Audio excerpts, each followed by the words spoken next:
Assalamualaikum warahmatullahi wabarakatuh. Kita jumpa lagi di tema 7 tentang kebersamaan. Subtema 1, kebersamaan di rumah, pembelajaran 1. Sebelum kita memulai pembelajaran hari ini, marilah terlebih dahulu kita bacakan basmalah bersama-sama. Bismillahirrahmanirrahim.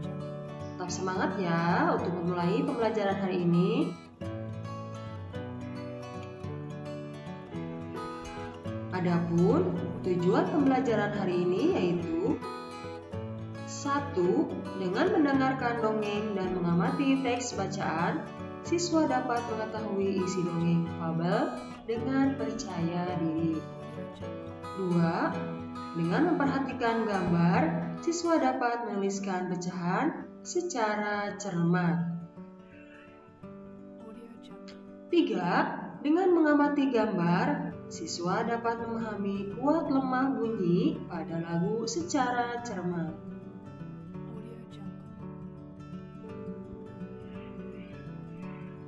Kebersamaan di rumah. Perhatikan gambar berikut. Siti bersama keluarga. Suasana kebersamaan di rumah Siti pada hari Minggu. Ayah, ibu, Siti dan Ali berada di depan rumah. Siti dan Ali sedang memberi makan ayam. Ayah membersihkan selokan. Ibu menyapu halaman belakang rumah. Seusai bekerja, mereka makan bersama.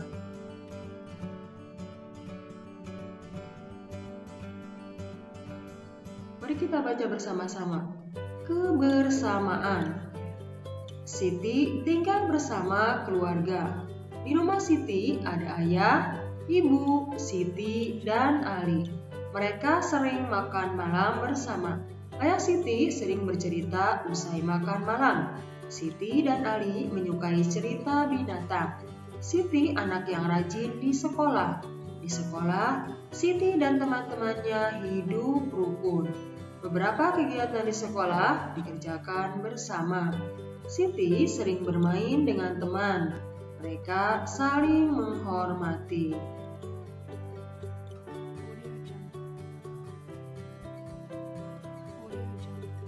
Perhatikan gambar berikut.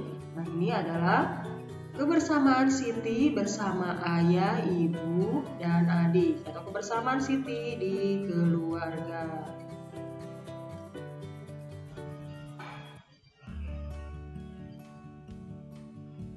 Kebersamaan di rumah Siti. Silakan kalian lihat gambarnya. Siti bersama ayah dan adiknya. Ayah Siti pandai mendongeng. Siti sangat suka dengan dongeng. Hampir setiap minggu ayah Siti mendongeng. Seusai mendongeng, ayah Siti menceritakan isi dongeng. Banyak sekali contoh yang baik dalam dongeng.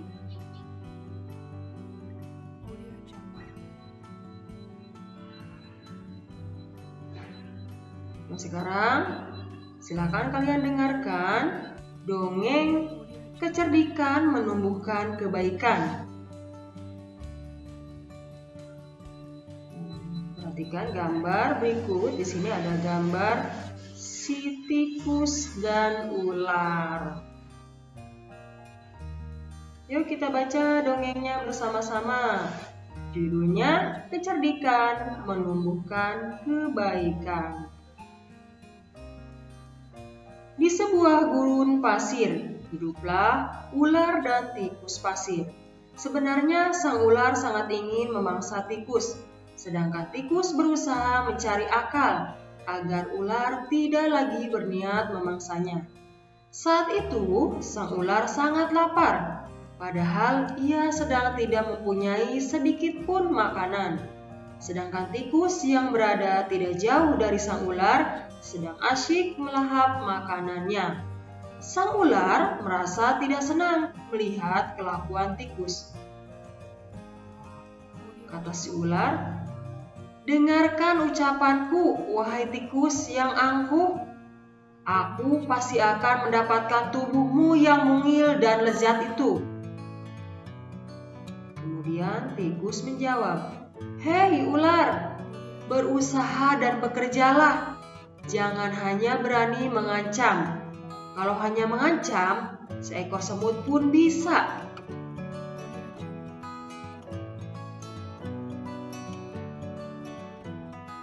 Sang ular sangat marah mendengar ejekan tikus. Ia lalu kembali ke sarangnya dengan perut yang lapar, sedangkan tikus masih lahap dengan makanannya. Waktu terus berjalan, tetapi ular tidak juga menemukan makanan. Ia juga enggan untuk keluar dari sarangnya. Sementara itu, tikus sudah lelap dalam sarangnya. Ular yang masih dalam keadaan lapar segera mengendap-endap mendekati sarang tikus meski ia masih sangat kesal terhadap tikus. Dan kini ular telah berada di sisi tikus yang sedang tidur pulas. "Hei tikus, aku sudah berada di sebelahmu dan siap untuk menyantapmu," kata si ular.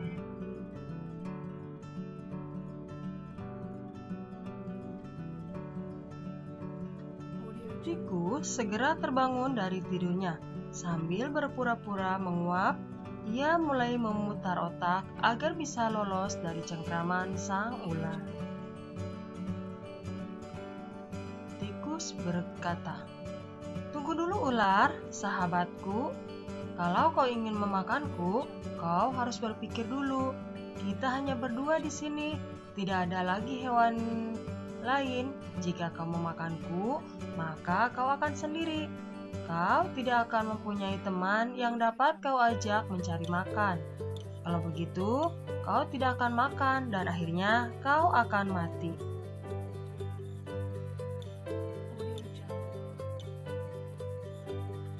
Sejenak sang ular terdiam. Ia mencoba merenungkan nasihat tikus. Ular berkata, "Jadi, kita tidak bisa hidup sendiri?" "Tentu," kata tikus. "Bukankah kita bisa berteman dan tentunya kita tidak dapat mencari makan bersama?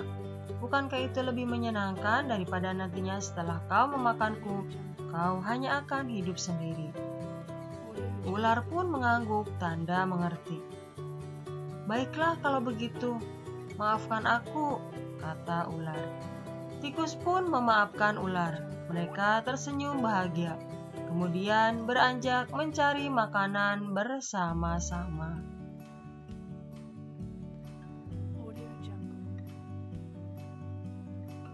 Apa itu dongeng? Dongeng adalah cerita yang belum diketahui kebenarannya.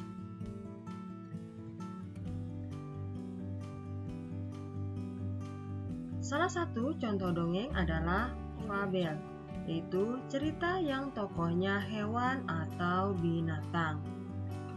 Dongeng fabel itu ada ciri-cirinya. Simak dulu penjelasan. Ciri-ciri fabel atau dongeng binatang yaitu: 1. Menggunakan hewan sebagai tokoh cerita, seperti pada cerita tikus dan ular. Yang kedua, tokoh hewan memiliki karakter dan sifat seperti manusia. Seperti tikus dan ular ini bisa berbicara dan berwatak atau berkarakter seperti manusia. Pada kenyataannya, ular dan tikus tidak dapat berbicara. Kemudian yang ketiga, memiliki alur cerita. Yang keempat, memiliki pesan-pesan kebaikan dalam ceritanya.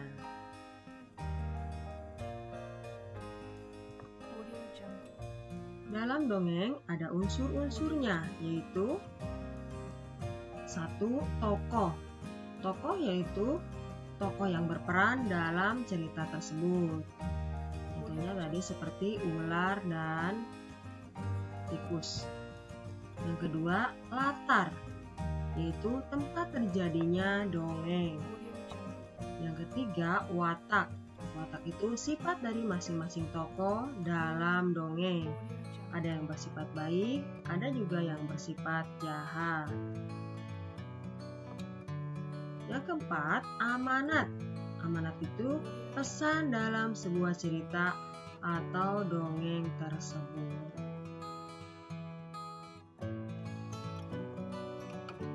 Ayo kita cari tahu tentang isi dongeng yang disampaikan tadi. Jawablah pertanyaan di bawah ini. Siapakah yang diceritakan dalam dongeng tersebut? Jawabannya tikus dan ular.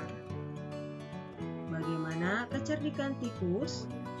Jawabannya, tikus mengatakan kepada ular, jika tikus memakannya, maka ular akan hidup sendiri dan tidak ada yang diajak mencari makan. Sehingga tikus tidak jadi membunuh atau memakan.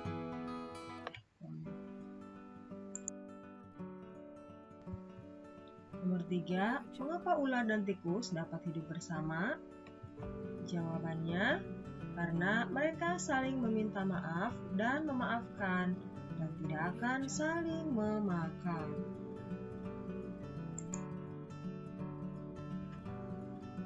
Ayo mengamati. Perhatikan gambar berikut ini. Ibu menghidangkan 3 buah kue donat. Setiap kue dipotong menjadi 2 potong sama besar. Siti, Ali, dan Ayah mengambil masing-masing 1 potong. Siti sangat senang bersama keluarga di rumah. Mengenal pecahan. Di sini ada 1 buah donat yang bentuknya masih utuh. Kemudian dibagi 2, maka donat tersebut menjadi setengah dan setengah. Jadi 2 kali setengahnya. Donat utuh atau 1 donat utuh, kemudian terpecah. Nah, ini bukan setengah ya. Nah, ini juga bukan setengah. Ini adalah 1 donat utuh. Sedangkan ini 2 bagian donat sama besar. Dan yang ini 1 bagian donat dari 2 bagian donat, atau bisa disebut juga dengan 1/2 atau setengah. 1/2 dibaca setengah atau 1/2. Ayo berlatih. Lengkapilah pernyataan berikut ini dengan tepat. Nomor 1, sebuah donat dibagi menjadi 2 bagian sama besar. Setiap bagian disebut titik-titik bagian. Nah, ini ada 1 donat, kemudian dibagi menjadi 2, maka bagian tersebut disebut 1/2 bagian atau setengah bagian. Kemudian nomor 2, Siti memiliki kertas berbentuk persegi panjang. Kemudian kertas tersebut ia potong menjadi 2 bagian sama besar. Jadi setiap potong kertas adalah titik-titik bagian.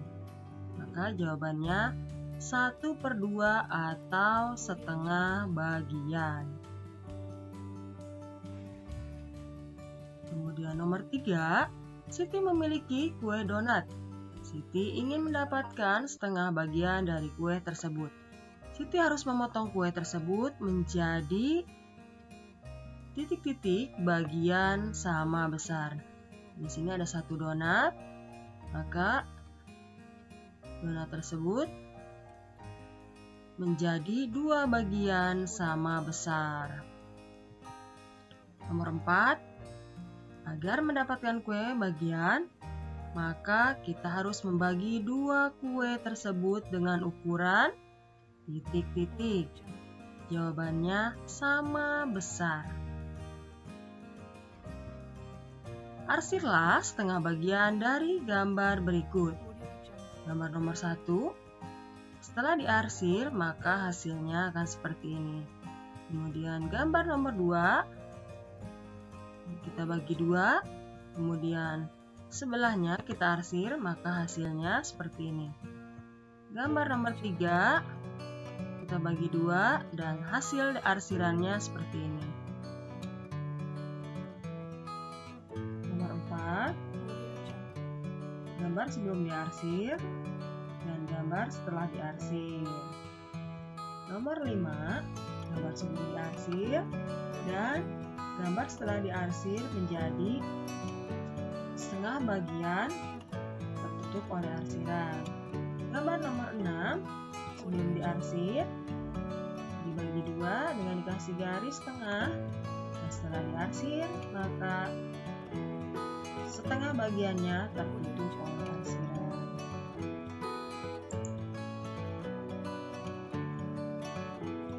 Mengenal bunyi kuat dan lemah. Dua bunyi dapat kita bandingkan kuat dan lemah. Berikut beberapa contoh bunyi. Di sini ada 2 gambar. Bunyi nomor 1 lebih kuat dari bunyi nomor 2. Di dekat rumah Siti terdapat pos penjagaan. Di sana terdapat kentongan. Kita dapat membuat bunyi kentongan bervariasi. Bunyi yang teratur berulang disebut birama. Pola ketukan birama seperti berikut ya. Strip 3, kemudian titik, strip 3 titik, strip 3 titik. Ini 1 2 1 2 1 2 KL KL KL.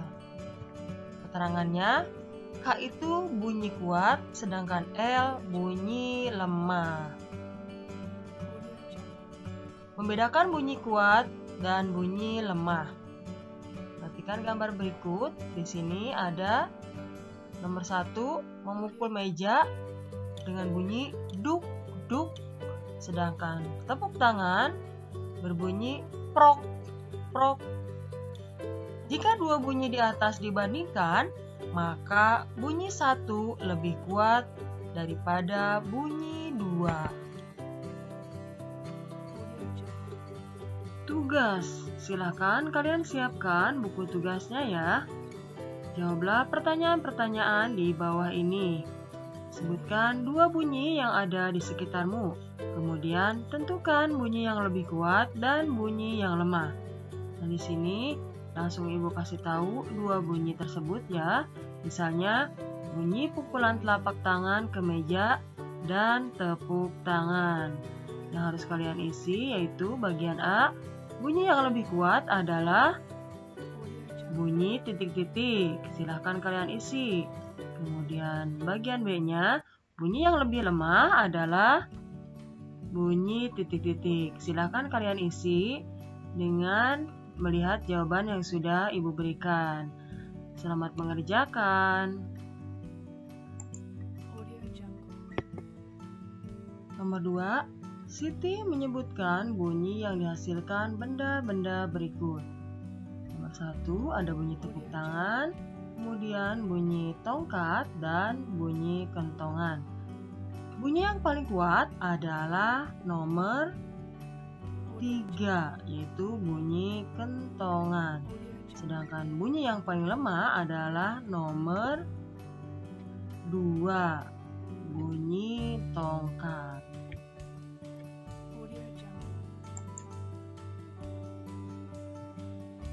Ayo mencoba.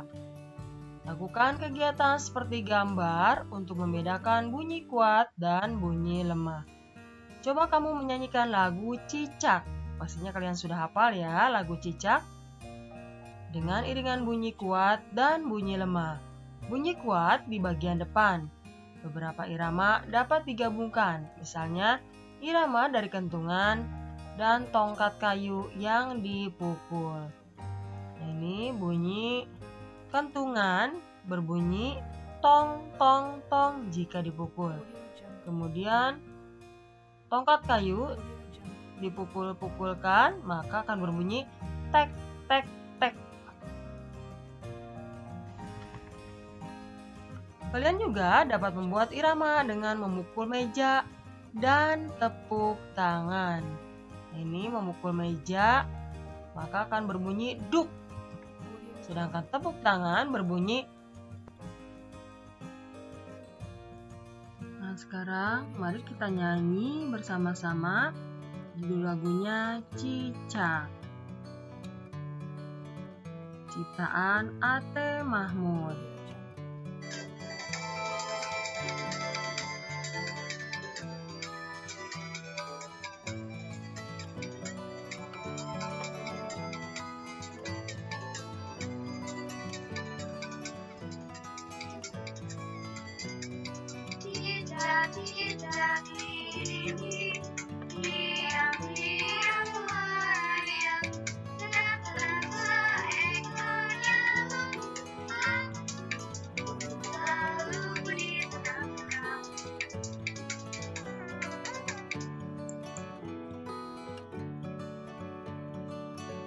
Alhamdulillahirrabbilalamin, pembelajaran hari ini telah selesai. Semoga bermanfaat. Terima kasih ya sudah menyimak video pembelajaran hari ini. Semoga bermanfaat. Tetap semangat ya belajarnya. Jangan lupa untuk selalu mengerjakan tugas. Sampai jumpa di pembelajaran berikutnya. Wassalamualaikum warahmatullahi wabarakatuh.